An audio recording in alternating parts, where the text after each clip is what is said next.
കേരളത്തിൽ പഴയ ഗ്രൂപ്പ് സമവാക്യങ്ങൾ ഒന്നും തന്നെ നിലവിൽ ഇല്ല എന്നതാണ് യാഥാർത്ഥ്യം. പണ്ട് നമ്മൾ കേട്ടിട്ടുണ്ട് കേരളത്തിൽ ഗ്രൂപ്പ് പോരുണ്ടാവുന്നൊരു കാലം. പ്രേക്ഷകർക്ക് ഓർമ്മയുണ്ടാവും, അന്ന് കരുണാകരൻ കിങ് മേക്കർ ആവുന്ന കാലം എന്ന് പറയുന്നത് 91-ൽ PV നരസിംഹറാവുവിനെ പ്രധാനമന്ത്രിയാക്കാൻ കെ കരുണാകരൻ കളിച്ച രാഷ്ട്രീയ നീക്കമാണ് ഒരുപക്ഷെ കേരളത്തിൽ നിന്നൊരു നേതാവ് ദേശീയ തലത്തിൽ നടത്തിയ ഏറ്റവും വലിയ ചലനം. അന്നു മുതലാണ് നമ്മൾ ലീഡറിനെ കിങ് മേക്കർ എന്ന് വിശേഷിപ്പിച്ചു തുടങ്ങിയത്. ഒടുവിൽ അതേ PV നരസിംഹറാവു തന്നെ ഈ കെ കരുണാകരനെ മുഖ്യമന്ത്രി സ്ഥാനത്ത് നിന്ന് ഒഴിയാൻ ആവശ്യപ്പെടുന്നൊരു സാഹചര്യമുണ്ടായി ചാരക്കേസുമായി ബന്ധപ്പെട്ടുകൊണ്ട്. അതിന് പിന്നിൽ കളിച്ചതാരാണ്? അതിന് പിന്നിൽ വളരെ കൃത്യമായിട്ട് നമുക്കറിയാമായിരുന്നു. ഉമ്മൻചാണ്ടിയുടെ കരങ്ങളുണ്ടായിരുന്നു. AK ആൻ്റണി അവിടേക്ക് വരുന്നു. അവിടെയാണ് ഗ്രൂപ്പ് രാഷ്ട്രീയത്തിൻ്റെ ഒരർത്ഥത്തിൽ പറഞ്ഞാൽ നമ്മൾ ഇന്ന് പരിചയപ്പെടുന്ന പുതിയ തലമുറയ്ക്ക് പരിചിതമായ ഗ്രൂപ്പ് രാഷ്ട്രീയത്തിൻ്റെ തുടക്കമുണ്ടാവുന്നത് ആ 90കളിലാണ്. അവിടെ യഥാർത്ഥത്തിൽ സംഭവിച്ചത് എന്താ? അന്ന് കിങ് മേക്കറായിരുന്ന സർവശക്തനായിരുന്ന കെ കരുണാകരൻ്റെ പതനം നമ്മൾ കണ്ടില്ലേ? കിങ് മേക്കറായിരുന്ന കെ കരുണാകരൻ ഒടുവിൽ CPIയുടെ ദയനീയമായി 96-ൽ വന്ന് പരാജയപ്പെടുന്നത് നമ്മൾ കണ്ടില്ലേ? തൃശ്ശൂരിൽ VV രാഘവനോട് ആരാ പരാജയപ്പെടുത്തിയത്? പാർട്ടിക്കുള്ളിൽ ആളുകൾ കാലുവാരി പരാജയപ്പെടുത്തിയതാണ്. ആ പരാജയത്തോടു കൂടി കെ കരുണാകരൻ്റെ രാഷ്ട്രീയ പ്രഭയെല്ലാം മങ്ങിയിട്ടു. പിന്നീട് ഒരിക്കലും ഒരു വലിയ തിരിച്ചുവരൊന്നും ശക്തമായിട്ടുണ്ടായില്ല. പിന്നീട് സെബാസ്റ്റ്യൻ പോളിനെ വിജയിപ്പിക്കുന്നത് നമ്മൾ കണ്ടു. കെ കരുണാകരൻ്റെ നേതൃത്വത്തിൽ അന്ന് A ഗ്രൂപ്പിനുള്ള വലിയ പ്രഹരമായിരുന്നു എറണാകുളത്തെ ഉപതെരഞ്ഞെടുപ്പ് എന്ന് പറഞ്ഞാൽ. ഗ്രൂപ്പ് സമവാക്യങ്ങളിൽ എല്ലാ കാലത്തും അതിശക്തനായ ഒരാൾ നിന്ന ചരിത്രം കേരളത്തിലില്ല. നിങ്ങളൊന്ന് നോക്കിക്കോളൂ, ആരൊക്കെയാണ് ഗ്രൂപ്പ് സമവാക്യങ്ങളിൽ വന്ന പുതിയ ആളുകൾ? പരമ്പരാഗതമായ AI ഗ്രൂപ്പുകൾ പണ്ടേ തന്നെ അത് ശിഥിലമായതാണെന്നാണ് എൻ്റെ പക്ഷം. അതിൽ തന്നെ തിരുത്തൽവാദ ഗ്രൂപ്പ് വരുന്നു. തിരുത്തൽവാദ ഗ്രൂപ്പ് വരുന്നത് എപ്പോഴാണ്? കെ കരുണാകരനോടൊപ്പം നിന്നിരുന്നവർ തന്നെ കെ മുരളീധരനെയും പത്മജയും ഒക്കെ കൊണ്ടുവരാൻ കെ കരുണാകരൻ കാണിക്കുന്ന താല്പര്യത്തിൽ, അതിതാല്പര്യത്തിൽ മനംനൊന്താണ് ഈ KC വേണുഗോപാലും രമേശ് ചെന്നിത്തലയും കാർത്തികേയനും അടക്കമുള്ളവർ ഒരു തിരുത്തൽവാദ ഗ്രൂപ്പ് ഉണ്ടാക്കുന്നത്. പിന്നീട് ആ തിരുത്തൽവാദ ഗ്രൂപ്പിൽ നിന്ന് രമേശ് ചെന്നിത്തലയും തിരിച്ചുപോയി, KC വേണുഗോപാലും ഒക്കെ തിരിച്ചു പോകുന്നൊരു സാഹചര്യം ഉണ്ടായി. പക്ഷേ KC വേണുഗോപാലിനെ രമേശ് ചെന്നിത്തല തൻ്റെ പ്രിയപ്പെട്ടവരായിട്ടല്ലേ സൂക്ഷിച്ചത്? ഒന്ന് ആലോചിച്ച് നോക്കൂ. യഥാർത്ഥത്തിൽ ഇന്ന് ഓർഗനൈസിംഗ് സെക്രട്ടറി സ്ഥാനത്തേക്ക് KC വേണുഗോപാലിനെ എത്തിച്ചതിന് പിന്നിൽ രമേശ് ചെന്നിത്തലയുടെ ശക്തമായ പിന്തുണയുണ്ടായിരുന്നു എന്നാണ് ഞാൻ കരുതുന്നത്. ഞാൻ മനസ്സിലാക്കുന്നത്, സബ്ജക്റ്റ് ടു കറക്ഷൻ, ഈ ഓർഗനൈസിംഗ് സെക്രട്ടറി സ്ഥാനം വരുമ്പോൾ AICCയുടെ ഈ സംഘടനാ ചാർജ് RCക്ക് വേണ്ടി കൂടി പരിഗണിക്കപ്പെട്ടിരുന്നതാണ്. പക്ഷേ RC അത് ഒഴിഞ്ഞ് അത് KC വേണുഗോപാലിന് കൊടുത്തു എന്നുള്ളതാണ് ഞാൻ മനസ്സിലാക്കുന്നത്. Subject to കറക്ഷനാണ്.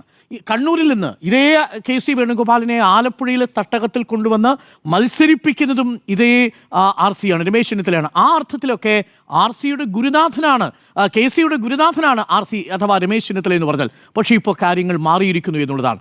പഴയ ഗ്രൂപ്പ് സമവാക്യങ്ങളിൽ നിന്ന് പുതിയ ഒരു തരം സമവാക്യം, അധികാര സമവാക്യം കേരളത്തിലുണ്ട്. കൗതുകമാണ് അതിൻ്റെ രൂപീകരണം എന്ന് പറയുന്നത്. ഞാനതിനെ പറയുന്നത് അതൊരിക്കലും ഒരു സോളിഡ് സ്റ്റേറ്റ് അല്ല, അതൊരു ദ്രവ അവസ്ഥയിലാണ് ഇരിക്കുന്നത്. അത് സോളിഡ് ആയിട്ടില്ല. നമ്മൾ ലിക്വിഡ് സ്റ്റേജ് എന്നോ ഒക്കെ പറയുന്നത് പോലെ ഒരു പ്ലാസ്മ അവസ്ഥയിലാണ്. കാര്യം എങ്ങോട്ട് വേണമെങ്കിലും ആരും മാറാം എന്ന സാഹചര്യത്തിലാണ് നിൽക്കുന്നത്.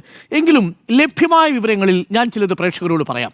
കേരളത്തിൽ ഇപ്പോൾ നിലവിലിരിക്കുന്ന അവസ്ഥയെ ഞാൻ വിശേഷിപ്പിക്കുന്നത് RC വേഴ്സസ് KC, പിന്നെ പ്ലസ് ഓർ മൈനസ് VD എന്നുള്ളതാണ്. VDയുടെ കാര്യം എന്ന് പറഞ്ഞാൽ VDക്ക് വ്യക്തിപരമായി അന്നും ഇന്നും സ്വന്തമായിട്ടൊരു ഗ്രൂപ്പ് ഉണ്ടാക്കാൻ താല്പര്യവുമില്ല. ഒരുപക്ഷെ കേരളത്തിൽ സ്വന്തമായിട്ട് ഗ്രൂപ്പ് നയിക്കാനുള്ള ശേഷിയും VD സതീശനില്ല. കാര്യം ഗ്രൂപ്പ് നയിക്കുക, ഗ്രൂപ്പ് ഉണ്ടാക്കുക എന്നൊക്കെ പറഞ്ഞാലുണ്ടല്ലോ, അത് വല്ലാത്തൊരു കെയറിങ് ആവശ്യമായൊരു കാര്യം. അത് നിങ്ങൾ അറിയണമെങ്കിൽ നിങ്ങൾ നമ്മൾ കെ കരുണാകരനെ കണ്ടുപിടിക്കണം. എങ്ങനെയാണ് കെ കരുണാകരൻ ഗ്രൂപ്പ് ഉണ്ടാക്കിക്കൊണ്ട് നടന്നത്? സ്വന്തം കൂട്ടത്തിലുള്ള മനുഷ്യരെ മാത്രമല്ല, അപ്പുറത്തുള്ള ആളെ കൂടി ഈ കൂട്ടത്തിലേക്ക് കൊണ്ടുവരാൻ ആവശ്യമായിട്ടുള്ള എല്ലാവിധ ചരടുവലികളും എല്ലാവിധ വ്യക്തിബന്ധങ്ങളും സാമുദായിക ബന്ധങ്ങളും ഒക്കെ സൂക്ഷിക്കുന്നയാളാണ്. വളരെ വിദഗ്ധമായിട്ടല്ലേ A ഗ്രൂപ്പിലുണ്ടായിരുന്ന ആൾക്കാരെ റാഞ്ചിക്കൊണ്ട് കെ കരുണാകരൻ വരുന്നു. വയലാർ രവിയെ KPCC പ്രസിഡന്റ് ആക്കിയിട്ടുണ്ട് കെ കരുണാകരൻ. ഒന്ന് ആലോചിച്ച് നോക്ക്, അത് വലിയ സംഭവമായി പോയില്ലേ? ഞെട്ടിത്തിരിച്ചു. രായ്ക്ക് രാമായണം വയലാർ രവിയെ ഇപ്പുറത്തെ കളത്തിലേക്ക് എത്തിച്ചിട്ടുണ്ട്. അപ്പോൾ അതിന് വേണ്ടുന്നത് വലിയ തരത്തിലുള്ളൊരു ചാണക്യ തന്ത്രമാണ്.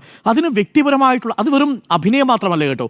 ഞാനിപ്പോഴും കെ കരുണാകരൻ എന്ന രാഷ്ട്രീയ നേതാവിനെ ആദരിക്കുന്നതിൻ്റെ കാരണം ഒരുപക്ഷെ ആ ട്രെയ്റ്റ് ഇപ്പോഴും അവശേഷിക്കുന്നൊരു നേതാവാണ് രമേശ് ചെന്നിത്തല എന്ന് ഞാൻ പറയും. കാര്യം വ്യക്തിബന്ധങ്ങളിൽ രമേശ് ചെന്നിത്തല പുലർത്തുന്ന ഒരാത്മാർത്ഥതയും സത്യസന്ധതയും നമുക്ക് വിസ്മരിക്കാൻ കഴിയില്ല. ബാക്കി നേതാക്കൾക്ക് അതില്ല എന്നല്ല ഞാൻ പറയുന്നത്. പക്ഷേ നിലവിലുള്ള സാഹചര്യത്തിൽ, രാഷ്ട്രീയ സാഹചര്യത്തിൽ നിങ്ങൾക്ക് സംശയമുണ്ടെങ്കിൽ യൂത്ത് കോൺഗ്രസിൽ I ഗ്രൂപ്പിനോടൊപ്പം നിൽക്കുന്ന ചെറുപ്പക്കാരോട് ചോദിച്ചാൽ മതി, എങ്ങനെയാണ് രമേശ് ചെന്നിത്തല അവരോട് പെരുമാറുന്നത് എങ്ങനെയാണ് എന്നാലോചിച്ചു. അപ്പോൾ അബിനു വേണ്ടി രമേശ് ചെന്നിത്തല നിൽക്കുന്നു എന്ന് പറയുമ്പോൾ ഒന്ന് ആലോചിച്ച് നോക്കണം.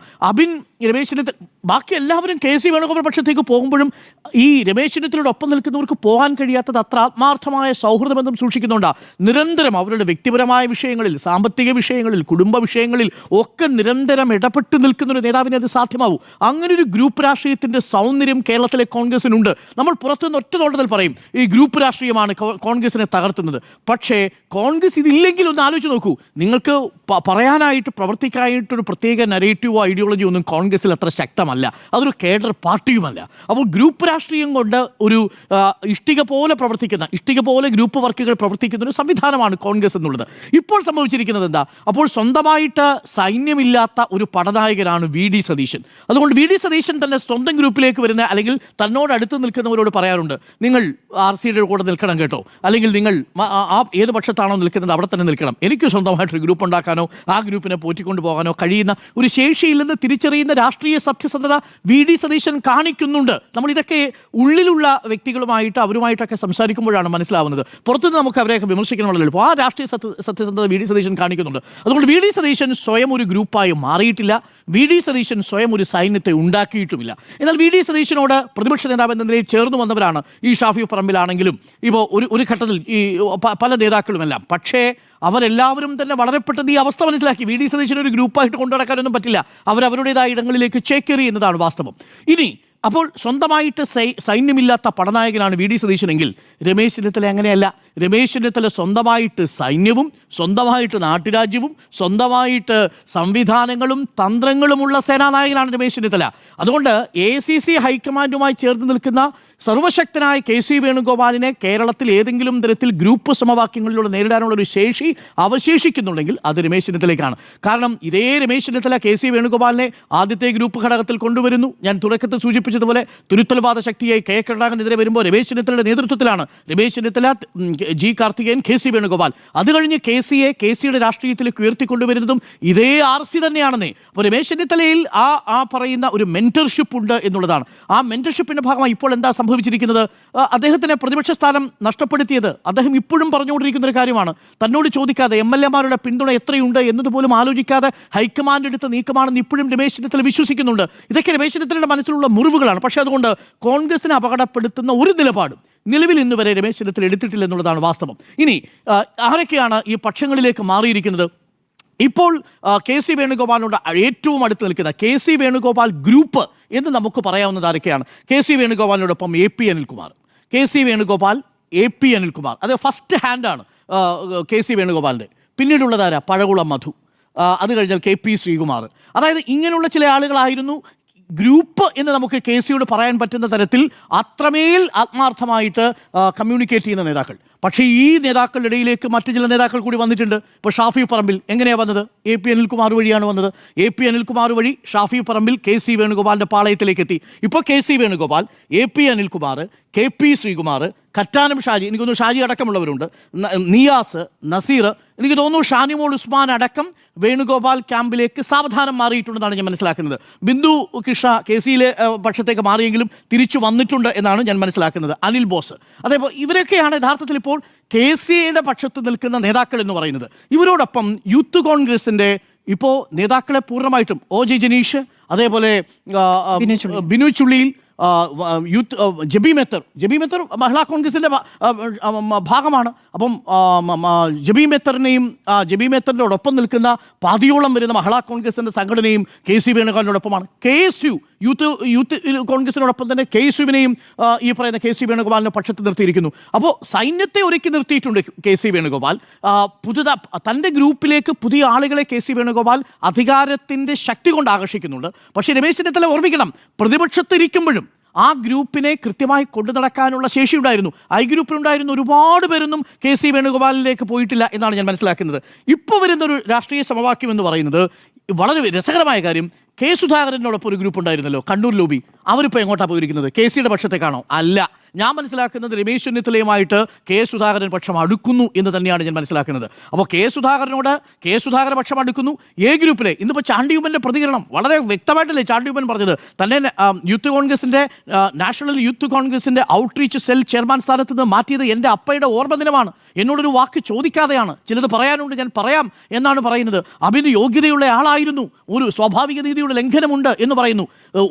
രമേശ് ചെന്നിത്തലയോട് മാധ്യമപ്രവർത്തകർ ചോദിക്കുന്നുണ്ട് അബിൻ വർക്കിയുടെ കാര്യം. അപ്പോൾ അത് ചാണ്ടിയുമ്മൻ പറയാമെന്നാണ് പറയുന്നത്. ചാണ്ടിയുമ്മൻ അടക്കം രമേശ് ചെന്നിത്തലയോടൊപ്പം നിൽക്കുന്നു എന്ന് തന്നെയാണ് ഈ ഘട്ടത്തിലും ഞാൻ മനസ്സിലാക്കുന്നത്.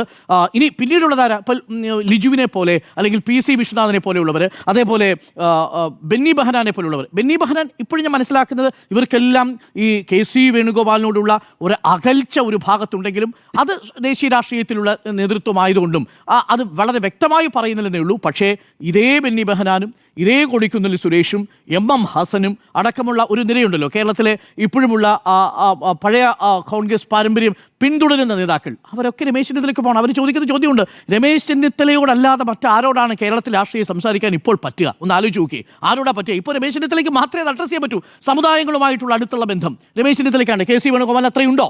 എല്ലാ സമുദായങ്ങളുമായിട്ടും രമേശ് ചെന്നിത്തലയ്ക്കുള്ള ബന്ധം, NSSന്റെ പരിപാടിക്ക് പോകുന്നു, SNDPയുടെ പരിപാടിക്ക് പോകുന്നു, സഭയുടെ പരിപാടിക്ക് പോകുന്നു, ലീഗുമായിട്ടുള്ള അടുത്ത ബന്ധം, ഇതെല്ലാം സൂക്ഷിക്കുന്ന രമേശ് ചെന്നിത്തലയാണ്. ഇപ്പോഴും ആക്റ്റീവായി ഓൺ ഗ്രൗണ്ടിൽ രമേശ് ചെന്നിത്തലയുണ്ട്. ഇപ്പോൾ ഈ സമവാക്യങ്ങളുടെയും പടയൊരുക്കത്തിൻ്റെയും അന്തിമ റിസൾട്ട് എന്ന് പറഞ്ഞാൽ കേരളത്തിൽ ഞാൻ മനസ്സിലാക്കുന്നത് നിരന്തരമായ അവഗണനകളിലൂടെ, നിരന്തരമായ ഒഴിവാക്കലുകളിലൂടെ രമേശ് ചെന്നിത്തല എന്ന ഒരു സേനാനായകന് കൂടുതൽ കരുത്തുണ്ടാവുന്നു, കൂടുതൽ വലിയ സൈന്യം ഉണ്ടാവുന്നു. നമ്മൾ 2021 കണ്ടതല്ല ഇപ്പോഴത്തെ രമേശ് ചെന്നിത്തല എന്നാണ് ഞാൻ മനസ്സിലാക്കുന്നത്. പ്രതിപക്ഷ നേതാവ് അല്ലാതിരുന്നിട്ടും അദ്ദേഹം സജീവമായിരുന്നു, വിസിബിളായിരുന്നു. അദ്ദേഹത്തിൻ്റെ സൈന്യം ഇപ്പോൾ വലുതാകുന്നു, അദ്ദേഹം കരുത്താർജിക്കുന്നുണ്ട്. പക്ഷേ മറുഭാഗത്ത് നിൽക്കുന്നത് KC വേണുഗോപാലാണ്. KC വേണുഗോപാൽ തീർച്ചയായിട്ടും നിയമസഭാ തെരഞ്ഞെടുപ്പിൽ ഒരുപക്ഷെ മത്സരിച്ചേക്കാം ആലപ്പുഴയിൽ. അവിടെ നിന്ന് അനിതാ ബാബു ആലപ്പുഴയിലേക്ക് ലോക്സഭയിലേക്ക് പോയേക്കാം. അതൊക്കെ ഇനി സംഭവിക്കാൻ പോകുന്ന സാധ്യതകളാണ്. പക്ഷേ നിലവിലുള്ള സമവാക്യങ്ങൾ കേരളത്തിൽ KC വേഴ്സസ് RC എന്ന തരത്തിലേക്കൊരു ബലാബലമായി മാറുന്നു. ഇടയ്ക്ക് നിൽക്കുന്ന ആൾക്കാരുണ്ട്. VD സതീശൻ ഇതിന് ഈ രണ്ട് ഗ്രൂപ്പുകളുടെയും പുറത്തു തന്നെ നിൽക്കുന്നു. ഏത് ഗ്രൂപ്പ് അധികാരത്തിലേക്ക് വന്നാലും VD സതീശൻ്റെ നിലപാട് ആ ഘട്ടത്തിൽ മാത്രം അതിനെ ആശ്രയിച്ചിരിക്കുമെന്നുള്ളതാണ് ഈ വിഷയത്തിൽ എൻ്റെ ടേക്ക്. അതുകൊണ്ട് കേരളത്തിൽ കോൺഗ്രസിനുള്ളിൽ പടയൊരുക്കമുണ്ടോ എന്ന് ചോദിച്ചാൽ എല്ലാ കാലത്തും പടയൊരുക്കമുണ്ട്. പടയൊരുക്കം ഇല്ലെങ്കിൽ ആ പാർട്ടിയുടെ പേര് കോൺഗ്രസ് എന്നല്ല.